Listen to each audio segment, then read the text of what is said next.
बिस्मिल्लाहिर्रहमानिर्रहीम। अस्सलाम वालेकुम। बेटा आज हमने full length test number 1 discuss करना है। उम्मीद मैं यही करता हूँ कि आप सब बच्चों ने इसकी मैक्सिमम प्रैक्टिस की होगी और आप सब लोग जो हैं वो एक पेज के ऊपर अपने फार्मूलाज लिखे होंगे और जो हमने आपको लेक्चर पढ़ाए हैं वो आपने A to Z सुने होंगे। ये जो FLPs हैं, जो हमने 3 FLPs डिस्कस करने हैं, इसमें सबसे मेन चीज़ ये है कि इसमें ज़्यादातर MCQ हमने पास पेपर के लिए और जो पास पेपर के MCQs है उस फॉर्मेट के ऊपर फर्दर MCQs उसमें ऐड किए हैं। तो ये FLP बहुत आपको हेल्प करेंगे, आपको इससे आइडिया हो जाएगा कि आपकी प्रेपरेशन कितनी है।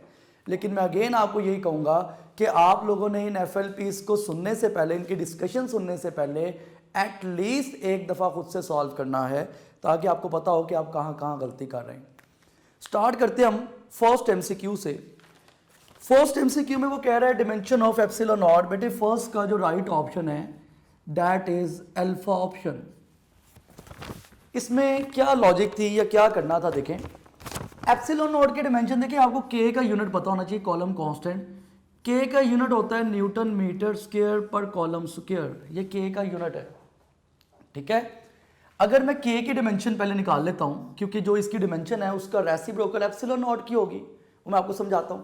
के की अगर आप डिमेंशन निकालेंगे, फोर्स की डिमेंशन होती है mL/T-2, ठीक है, मल्टीप्लाई बाय मीटर स्क्वायर का मतलब L स्क्वायर, और साथ में आपके पास जो कॉलम स्क्वायर है, कॉलम, ये आपको पता है फॉर्मूला होता है I = Q/T, ठीक है।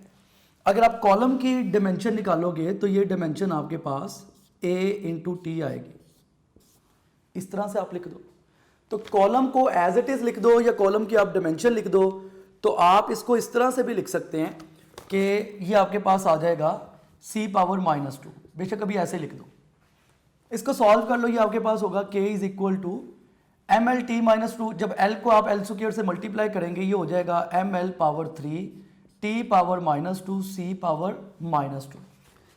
जो C⁻² है, इसको अगर आप फर्दर चेंज करते हैं तो आप जस्ट इसमें जो ये कॉलम जो है इसकी वैल्यू को जब आप इसमें सब्स्टिट्यूट करेंगे तो आपके पास इसका रिजल्ट आ जाएगा। तो जस्ट आपने ये काम किया कि पहले आप के की डिमेंशन देखो, के का फार्मूला होता है न्यूटन मीटर स्क्वायर पर कॉलम स्क्वायर, फिर मैंने के की डिमेंशन निकाली, वो मेरे पास ये आ गई। उसके बाद मुझे पता है के जो है वो एप्सिलॉन नॉट का रेसिप्रोकल होता है। आप हमेशा कहते हैं के जो है वो रेसिप्रोकल है एप्सिलॉन नॉट का। देखें अगर मैं इधर कॉलम C⁻² की जगह वैल्यू लगाता हूं तो ये बनता है mL³ T⁻² multiply by C⁻² है तो C इक्वल होता है AT के, तो C⁻² का मतलब ये होगा A⁻² T⁻²।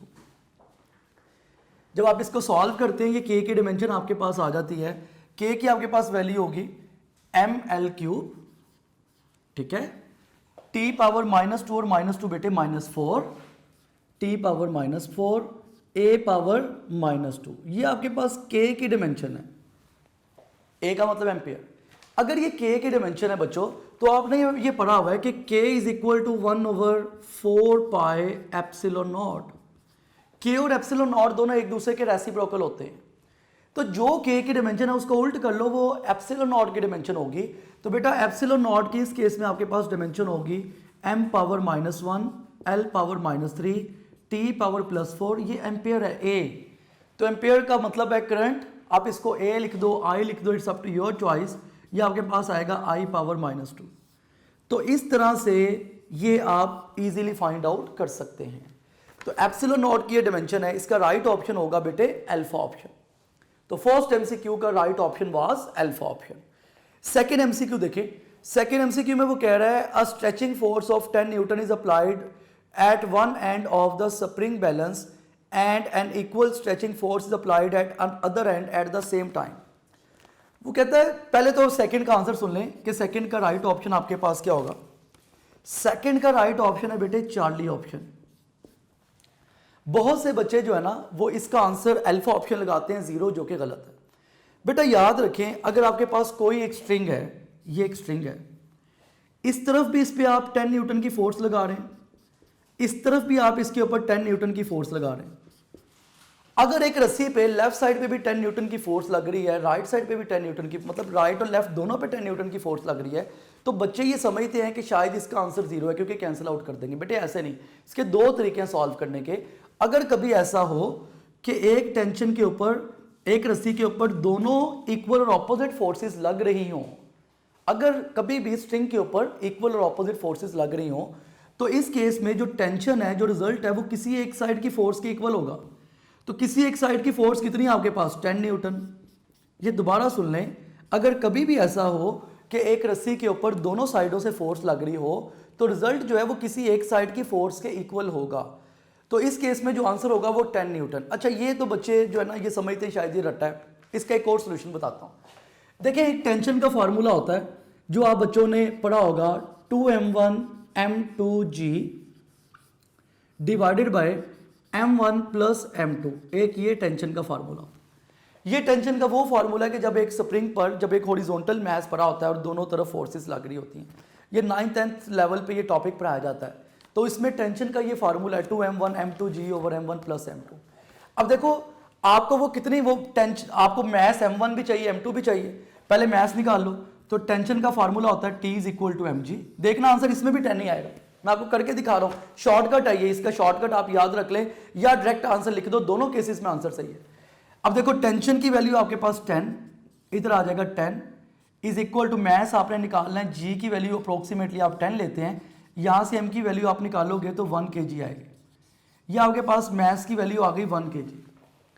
इसका मतलब आप जो मैस की वैल्यू है इसमें सब्स्टिट्यूट करें, m1 हो m2 हो, दोनों इक्वल मैसेज हैं, जब आप इसमें सब्स्टिट्यूट करते हैं तो 2 मल्टीप्लाई बाय m1 की जगह भी वैल्यू 1 आएगी, m2 की जगह भी वैल्यू 1 आएगी, और g की वैल्यू बेटे 10 divided by m1 plus m2।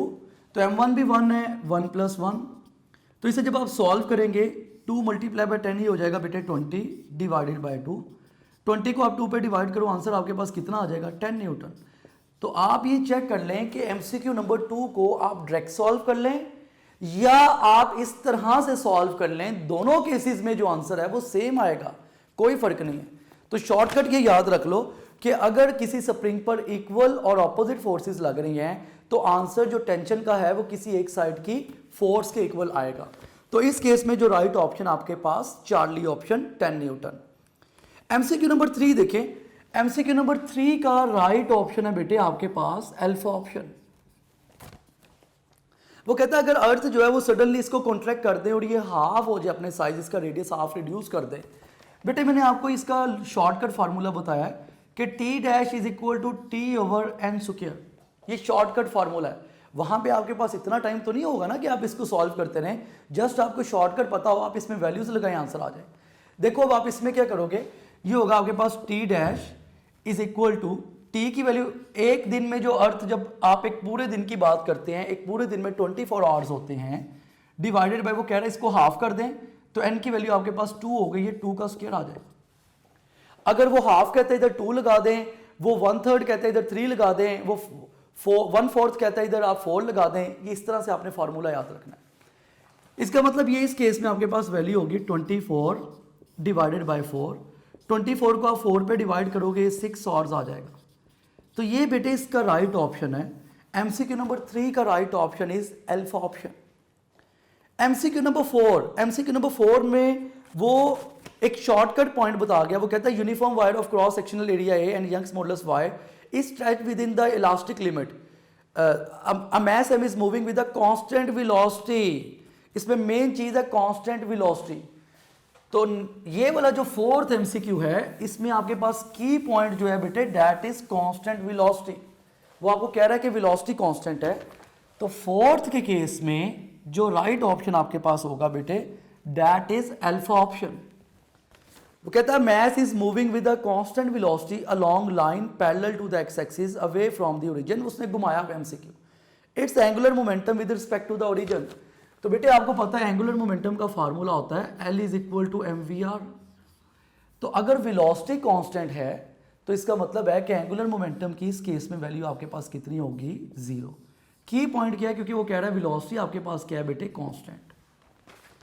5th MCQ देखें। 5th की तरह का मैंने आपको क्लास में भी सॉल्व करवाया था। 5th का राइट ऑप्शन है बेटे आपके पास चार्ली ऑप्शन। फिफ्थ एमसीक्यू में वो क्या कह रहा है, फिफ्थ का right is Charlie option. Fifth में वो कहता है uniform wire of cross sectional area A and Young's modulus Y is stretch within the elastic limit if S is the stress in the wire the elastic energy store. देखिए आपको पता है energy density का formula क्या होता है, आप सब बच्चों ने पढ़ा हुआ है कि E dot D energy density का फार्मूला होता है बेटे, half multiply by stress into strain, ये एनर्जी डेंसिटी का फार्मूला। जब भी आपने एनर्जी डेंसिटी निकालनी है तो इस फार्मूला से निकालनी। जस्ट मैं वैल्यूज लगाता हूं, देखो ये आएगा हाफ इनटू स्ट्रेस की उसने मुझे वैल्यू दी हुई है एस, वो कहता है स्ट्रेस एस है, स्ट्रेन की वैल्यू नहीं ना दी, तो मुझे पता formula Young's modulus is equal to stress over strain, तो स्ट्रेन की मैं वैल्यू निकालूंगा तो यंग्स, अगर आप सिंपली स्ट्रेन की वैल्यू निकालते हैं तो Young's modulus is equal to stress over strain है, तो इसका फार्मूला आपके पास आएगा स्ट्रेस ओवर यंग्स मॉडुलस। क्योंकि मुझे स्ट्रेन का नहीं पता, स्ट्रेन इक्वल होता है स्ट्रेस ओवर यंग्स मॉडुलस के। अब मैं सिंपली इसमें वैल्यूज लगाऊंगा, देखिएगा जरा, जब मैं इसके अंदर वैल्यूज लगाता हूं तो क्या आंसर आएगा मेरे पास। जब आप लोग इसमें वैल्यूज लगाते हैं तो ये आएगा energy density is equal to half into stress की वैल्यू एस, स्ट्रेन का मतलब है स्ट्रेस ओवर वाई, तो आपके पास स्ट्रेस की वैल्यू एस और यंग्स मॉडुलस ऐसे ही आ जाएगा। तो इस केस में बेटे आपने देखा कि एनर्जी डेंसिटी की वैल्यू आपके पास आ गई half into S square over Y, तो दैट इज राइट ऑप्शन, ये आपके पास राइट ऑप्शन है इसका। तो इस केस में जो राइट ऑप्शन है that is Charlie option. 6 MCQ देखें, वो कहता है एक ड्रॉपलेट जो है उसका रेडियस आर है, टर्मिनल वेलोसिटी वीटी है, रेडियस 2r कर देंगे तो क्या होगा। 6 का right option is delta option. अब 6 में आपने क्या करना है, या 6 में एक्चुअल कॉन्सेप्ट क्या है। देखिए बेटे आपको सिंपली पता है कि टर्मिनल वेलोसिटी जो है ये हमेशा आर स्क्वायर के डायरेक्टली प्रोपोर्शनल होती है। आप अगर रेडियस को डबल कर दोगे तो टर्मिनल वेलोसिटी भी क्या हो जाएगी, डबल। तो सिंपली आपने ये काम करना है इस केस में कि अगर आप रेडियस को डबल कर रहे हैं तो 2r² का मतलब ये जो टर्मिनल वेलोसिटी है ये 4 टाइम्स इंक्रीज हो जाएगी। सॉल्व किए बगैर डायरेक्ट फार्मूले से बता दो आप। नेक्स्ट देखो, बहुत अच्छा MCQ, MCQ number 7, extraordinary अच्छा एमसीक्यू और इंपॉर्टेंट एमसीक्यू। एमसीक्यू नंबर 7 में वो कहता है an observer moves towards the stationary source of sound with the velocity 1/10 of the velocity of sound.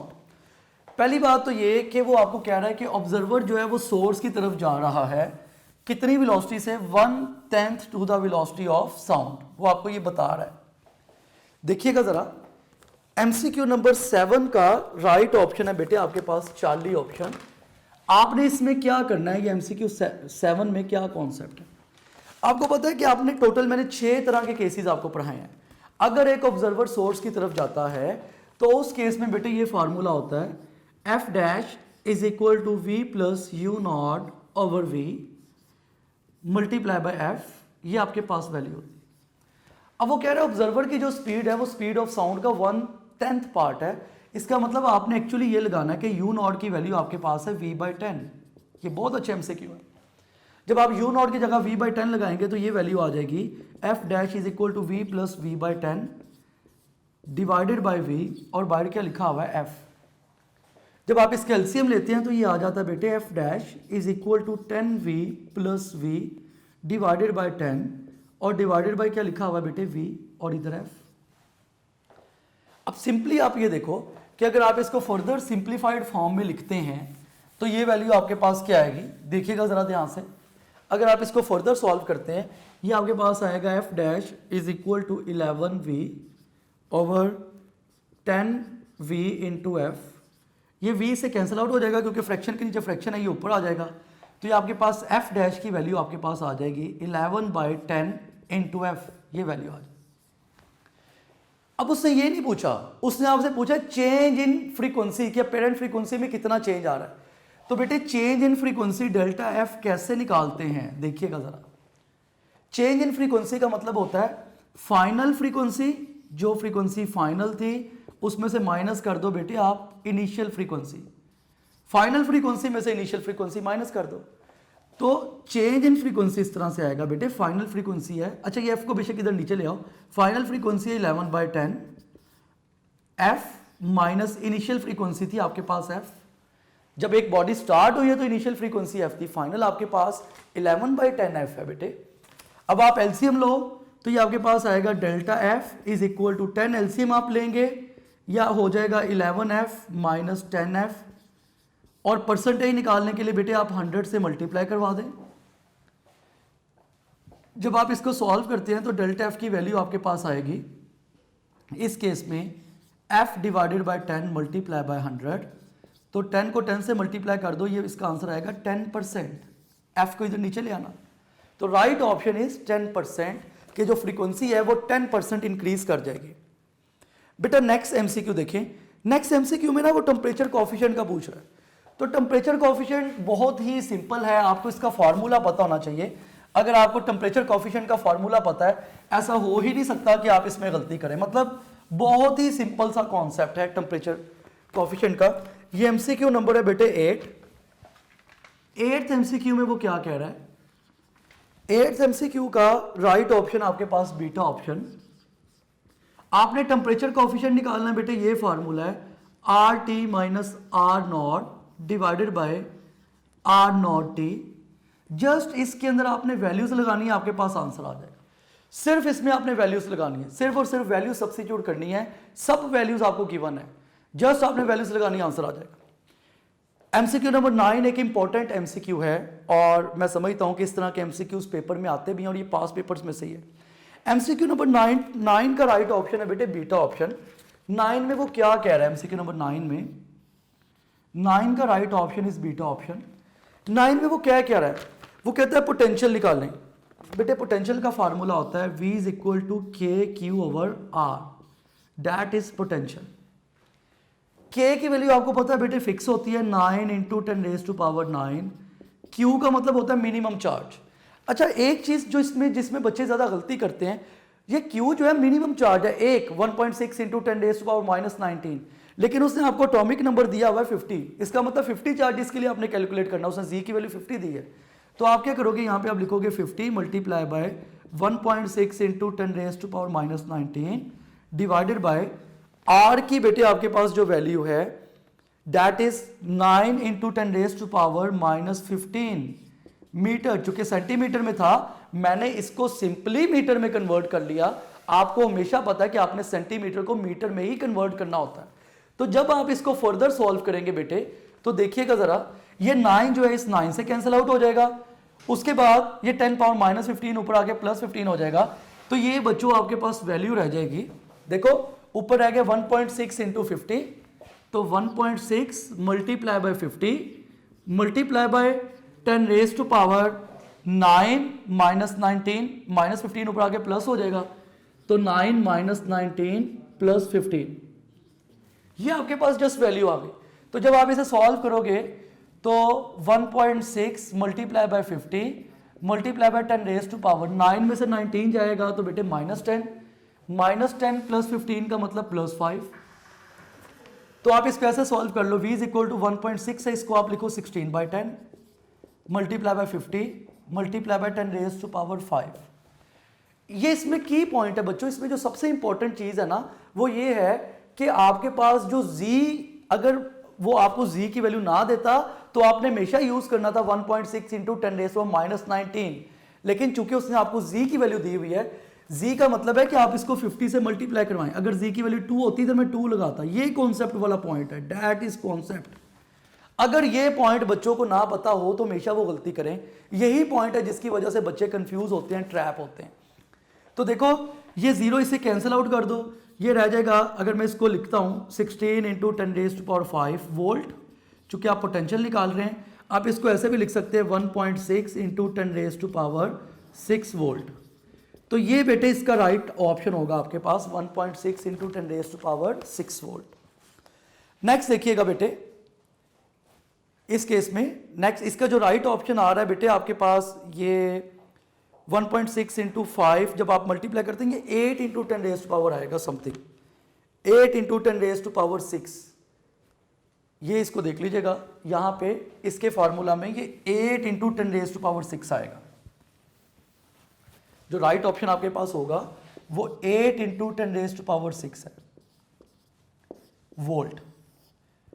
तो ये इसका राइट आंसर आपके पास आएगा। नेक्स्ट देखें, नेक्स्ट एमसीक्यू में वो क्या कह रहा है, ये सिर्फ और सिर्फ 1.6 को जब आप 50 से मल्टीप्लाई करते हैं, ये कैलकुलेशन का है कि आप इसको इससे मल्टीप्लाई करवा दें तो आपके पास इसका आंसर आ जाएगा। तो 8 आएगा 1, जैसे आप 16 को 10 से मल्टीप्लाई करते हैं, मतलब इसमें ये देखें कि ये इस तरह से है कि जब आप 16 को 5 से मल्टीप्लाई करेंगे तो बेटे आपके पास जो आंसर है वो 80 आता है। वो 80 का एक जीरो मैंने इधर लिख दिया, तो ये आएगा 8 × 10⁻6 वोल्ट। तो ये इसकी करेक्शन कर लीजिएगा, ये 8 × 10⁻6 वोल्ट है। नेक्स्ट देखें, एमसीक्यू नंबर 10 में वो क्या कह रहा है। एमसीक्यू नंबर 10 में 3 रेजिस्टेंसेस लगाए हैं और वो कह रहा है इसका इक्विवेलेंट बताएं। बेटा एमसीक्यू नंबर 10 का जो राइट ऑप्शन आपके पास, जो एमसीक्यू नंबर 10 है, इसका राइट ऑप्शन आपके पास होगा बेटे बीटा ऑप्शन। इसमें तीनों रेजिस्टेंसेस जो हैं वो उसने पैरेलल में लगाई हुई हैं, 3 की 3 रेजिस्टेंसेस। बच्चे ने इसे पजल होते हैं बेटे, ये मैंने क्लास में भी बताया था कि अगर इनके दरमियान में वायर्स ना लगी होती तो ये तीनों सीरीज में होती। चूंकि इनके दरमियान में वायर लगी हुई है, आप देखिएगा जो डायग्राम बनी हुई है, इस तरह से एक वायर ऊपर और एक वायर नीचे से ऐसे निकल रही है। इसका मतलब ये तीनों पैरेलल में है। अगर तीनों पैरेलल में हैं बच्चों, तो इसका मतलब आप सिंपली उस पर इक्विवेलेंट का फार्मूला लगाएं। ये आएगा 1/r equivalent is equal to 1/r1 plus 1/r2 plus 1/r3। तो जस्ट आपने R इक्विवेलेंट का फार्मूला लगाना और वैल्यूज निकाल लेनी है। अब देखिएगा जरा आप लोग ध्यान से, अगर मैं इसमें वैल्यूज लगाता हूं तो ये आपके पास इस तरह से आएगा।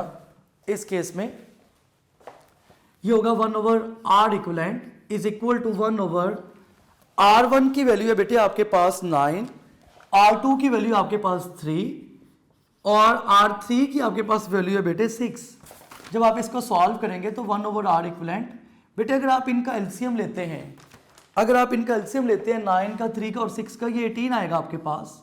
तो 9 2s are 18, 3 6s are 18 plus 6 3s are 18।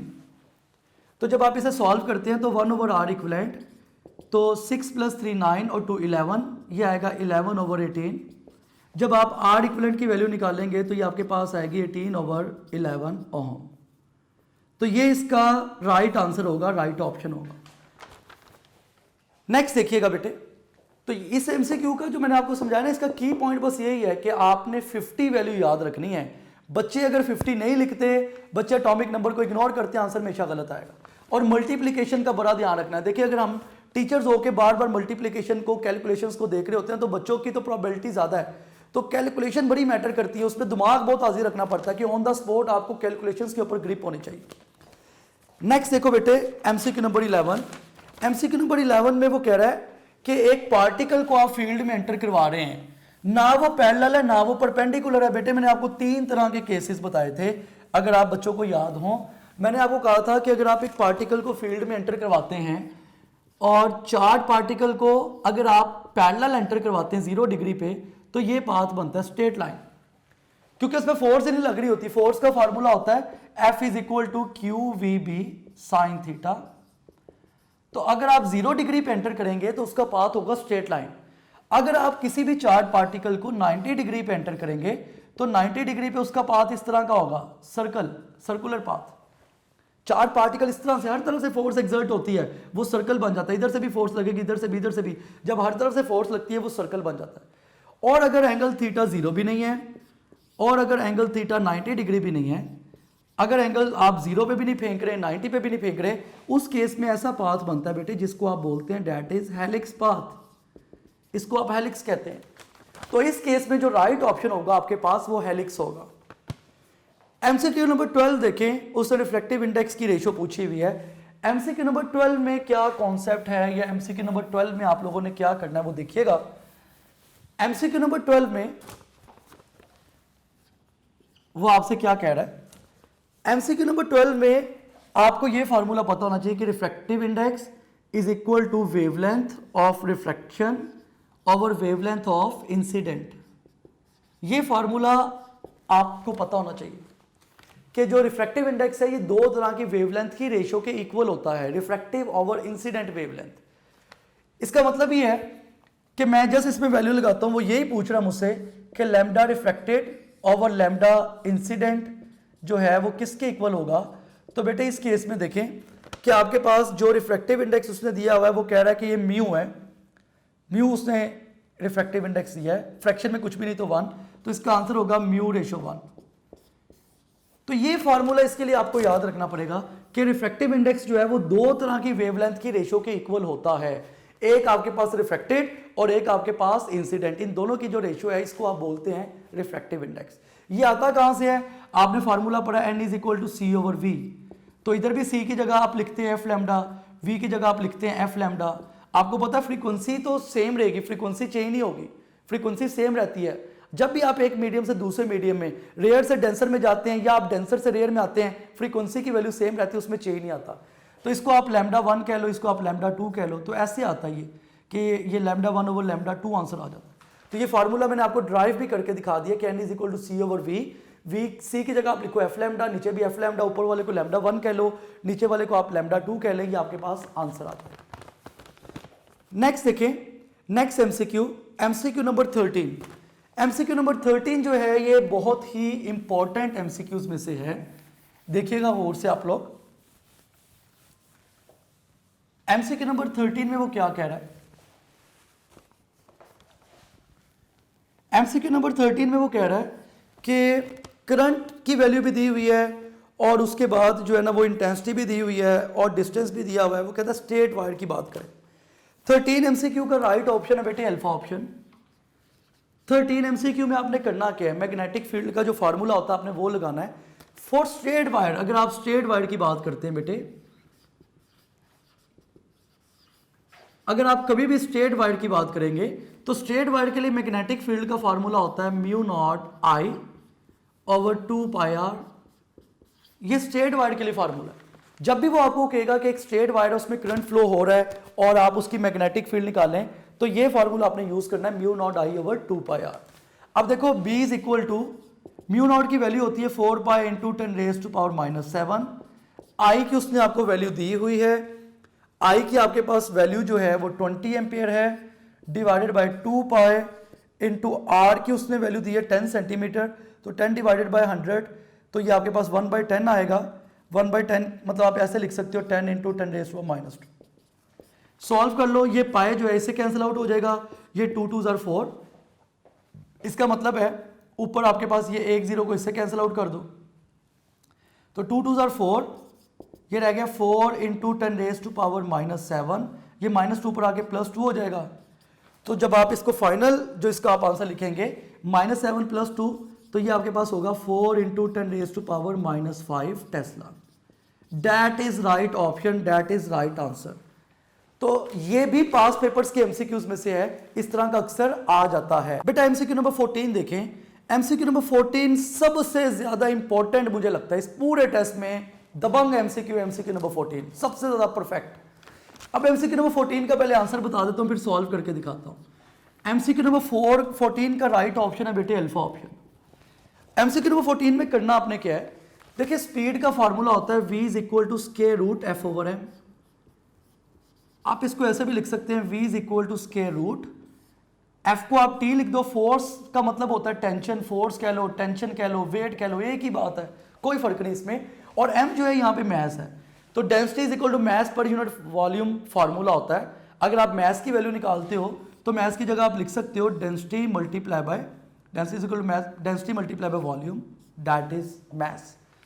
अब देखो जब आप इसे सिंप्लीफाई करते हो तो आप ऐसे भी लिख सकते हो स्क्वायर रूट टी ओवर, ये जो डेंसिटी है ये एज इट इज, और जो वॉल्यूम है इसको आप लिख सकते हो area multiply by length. Area को आप किसी दूसरी साइड से मल्टीप्लाई कर दो, दैट इज वॉल्यूम। इसका मतलब आप इसको ऐसे भी लिख सकते हो v is equal to square root T over rho multiply by ये जो लिखा ना बेटे एरिया।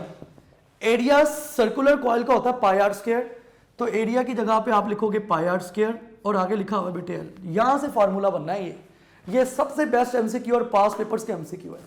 आपने अब करना क्या है, वो आपसे दो चीजों की रेशो पूछ रहा है, उसने आपको टेंशन भी दी हुई है एमसीक्यू नंबर 14 में, और टेंशन की वैल्यू भी दी हुई है और रेडियस भी दिया हुआ है। देखो टेंशन और रेडियस के साथ रिलेशन बनाओ तो ऐसे बनेगा v1 over v2 is equal to square root t1 over t2 multiply by square root r2 square over r1 square, ये वैल्यू होगी। तो पहला काम ये आपने फार्मूला बनाना है, ये इसका की पॉइंट है, दैट इज फार्मूला। अब देखो वैल्यूज लगाओ, v1 over v2 is equal to square root, वो कहता है कि पहले वाले वायर की टेंशन दूसरे वाली वायर से हाफ है, तो पहले वाली वायर की टेंशन अगर t/2 है, दूसरे वाले की t है, मतलब अगर पहले वाले की ओरिजिनल वायर की टेंशन t थी, तो आप जरा स्टेटमेंट देखिए, मैं स्टेटमेंट पढ़ता हूं ताकि आपको मजीद क्लियर हो। वो कहता है diameter A is twice than that of B and tension of A is half than B, यानी कि पहली जो वायर है उसकी टेंशन हाफ है दूसरी से, और पहली का डायमीटर दूसरे से डबल है, डायमीटर का मतलब रेडियस ही होगा यहाँ पे 2r², आपने डायमीटर को डबल कर दिया, तो पहली की टेंशन हाफ थी और डायमीटर डबल था। जब आप सॉल्व करोगे तो आएगा v1/v2 इज इक्वल टू, बेटे ये t जो है t से कैंसिल आउट हो जाएगा, यहाँ पे आपके पास ये वैल्यू सिंपली आपके पास इस तरह से आ जाएगी, इस केस में ये आपके पास होगा 1/2 multiply by 4r² over r²। इसका मतलब ये है कि आप इसको इस तरह से सॉल्व करोगे, ये जरा देखिएगा इसको, इस केस में वो कह रहा है सेकंड का डायमीटर डबल है, इसका मतलब आपने वैल्यूज इस तरह से लगानी थी, ये आना था r² ओवर 2r²। जब आप इसे सॉल्व करेंगे तो ये आएगा v1/v2 इज इक्वल टू, ये r² इससे कैंसिल आउट हो जाएगा, 1/2 ये बचा हुआ है, तो 1/2 मल्टीप्लाई बाय 1/4, क्योंकि 2 का स्क्वायर 4 और ये 1/2 बचा हुआ है। जब आप इसको सिंप्लीफाइड फॉर्म में लिखते हैं फर्दर, तो ये आपके पास इस तरह से वैल्यू रह जाती है, देखिएगा जरा, ये होगा v1/v2 इज इक्वल टू 1/√8। इसका मतलब जब आप 8 का स्क्वायर रूट लेते हैं तो वो आपके पास आता है, 8 का जो स्क्वायर रूट है बेटे वो होता है 2√2, तो दैट इज राइट ऑप्शन, ये आपके पास आंसर होगा 1/2√2। इसमें इस बात का ख्याल रखना कि टेंशन को, पहले वाले की टेंशन को वो हाफ कर रहा था और डायमीटर को वो डबल कर रहा था, जो डायमीटर की रेशियो है आपने इसी तरह से लेनी है, ऊपर r2² नीचे r1², तो ये आपके पास आंसर आ जाएगा। नेक्स्ट देखें, नेक्स्ट एमसीक्यू में वो क्या कह रहा है, the current gain of a transistor, बेटे ये बहुत सिंपल है, 15 का right option is beta option. आपको पता है कि करंट गेन का फार्मूला क्या होता है, 15 में जब आपने करंट गेन निकालनी है, करंट गेन का फार्मूला होता है beta is equal to IC/IB, just ये फार्मूला लगाएं आंसर आ जाएगा। तो 15 का राइट ऑप्शन आएगा बेटे आपके पास 15 का राइट ऑप्शन इज 15। 16 देखें, 16 भी बेस्ट एमसीक्यू है, 16 में वो क्या कह रहा है या 16 का क्या कॉन्सेप्ट है वो देख लें। 16 में वो आप लोगों पे ये कह रहा है, 16 एमसीक्यू में कहता है two open end pipes of length 51 centimetre and 52 centimetre और उसके 6 बीट्स है। बेटे आपको पता है number of beats is equal to difference between the frequencies of the tuning fork, ये बीट्स का फार्मूला होता है। आप इसको ऐसे भी लिख सकते हो, n is equal to v is equal to f lambda, f is equal to v over lambda, तो ये आपके पास आएगा v over λ1 minus v over λ2। इसको फर्दर सॉल्व कर लो तो ये आएगा number of beats is equal to v common ले लो, अंदर आ जाएगा 1 ओवर λ1 माइनस 1 ओवर λ2। अब जस्ट वैल्यूज लगाओ, पहली वैल्यू आपके पास जो उसने वैल्यू आपको दी हुई है दैट इज 51 और दूसरी वैल्यू जो है वो आपके पास है बेटे 50। तो देखो n is equal to v 1 over 50 centimetre minus 1 over 51 into 10⁻⁻2 और ये भी 10⁻⁻2 क्योंकि दोनों सेंटीमीटर में।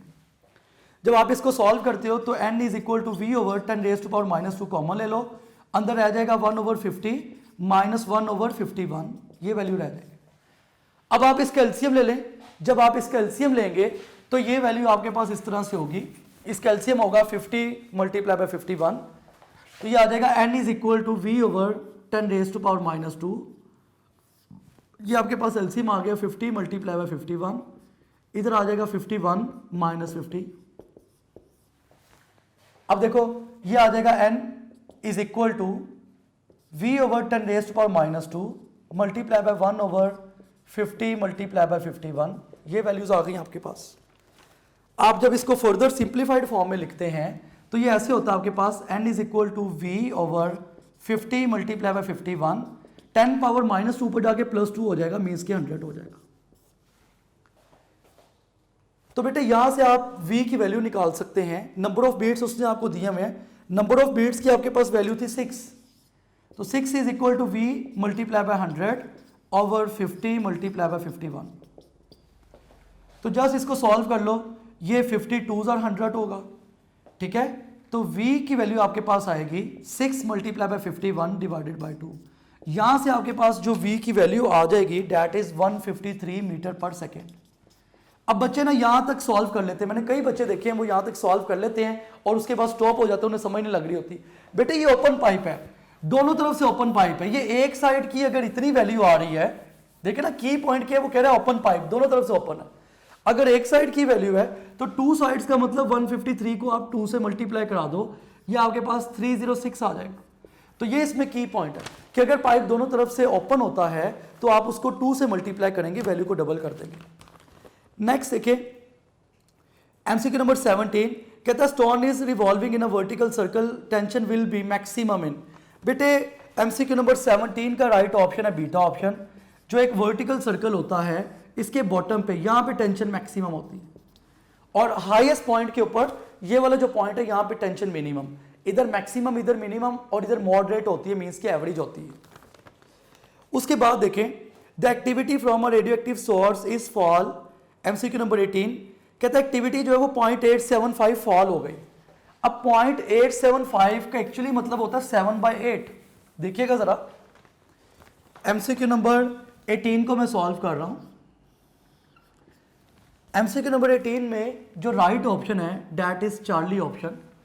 वो कह के रहा है आपको, इसमें आपने करना क्या है, वो कहता है एक्टिविटी 7/8 है। पहले तो ये देखें ना 0.875 का मतलब होता है 7/8।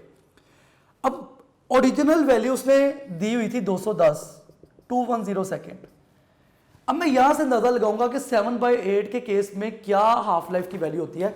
7/8 का मतलब है कि यहां पे नंबर ऑफ हाफ लाइफ 3 होंगी, क्योंकि 1/2n फार्मूला होता है हाफ लाइफ का, तो 1/2 बन रहा है, नंबर ऑफ हाफ लाइफ 3 है।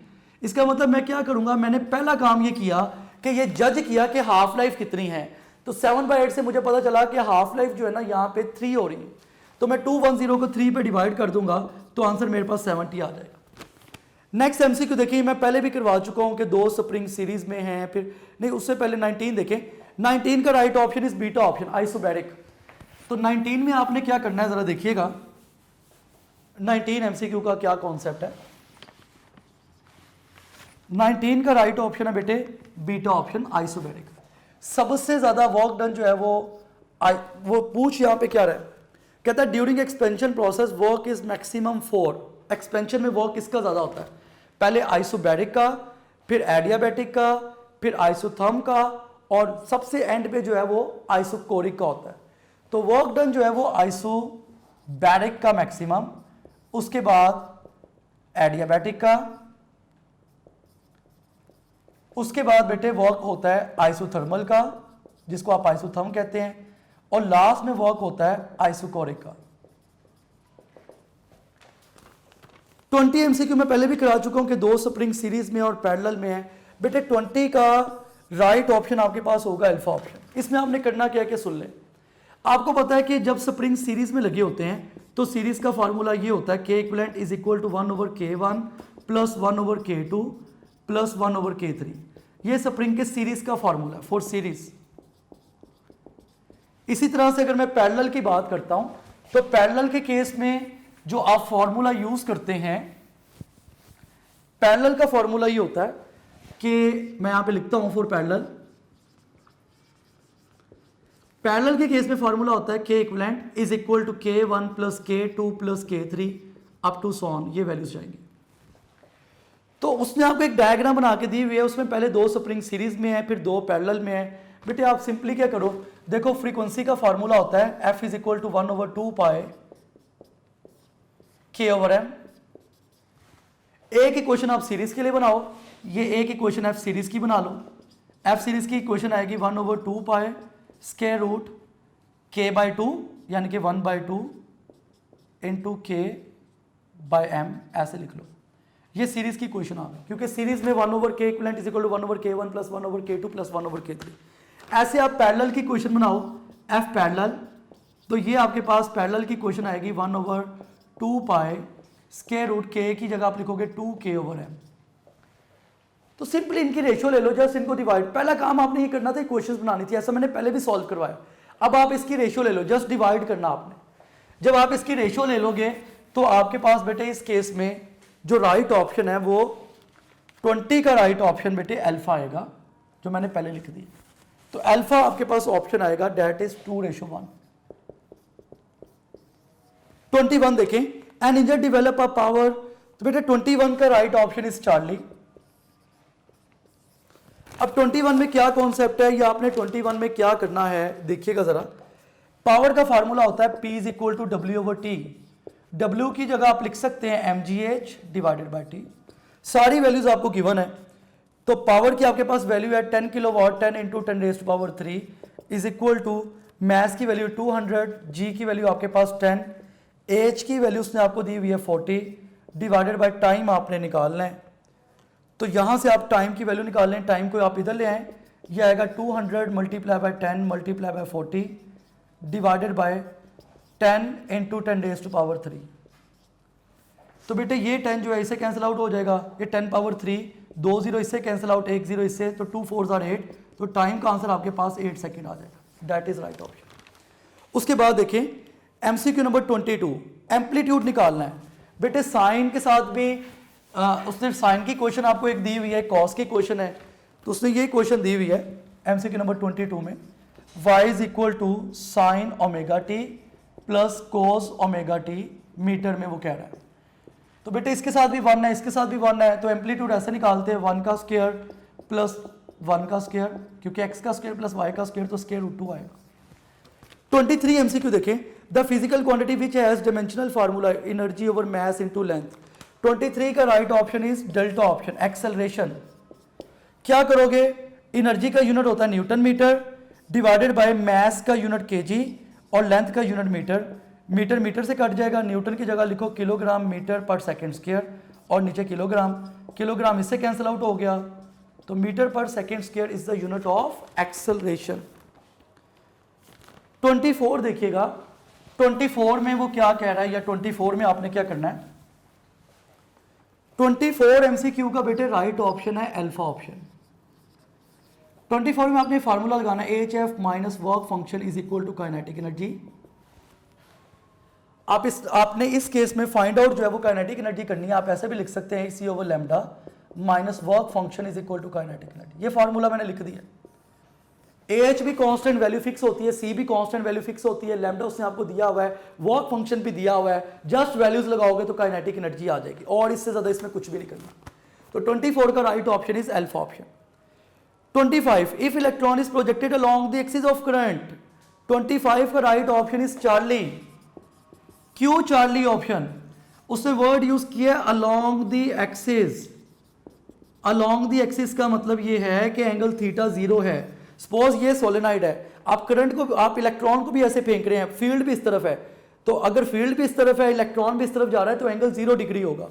और 0 डिग्री पे जो लगने वाली फोर्स होती है उसका फार्मूला होता है QVB साइन थीटा।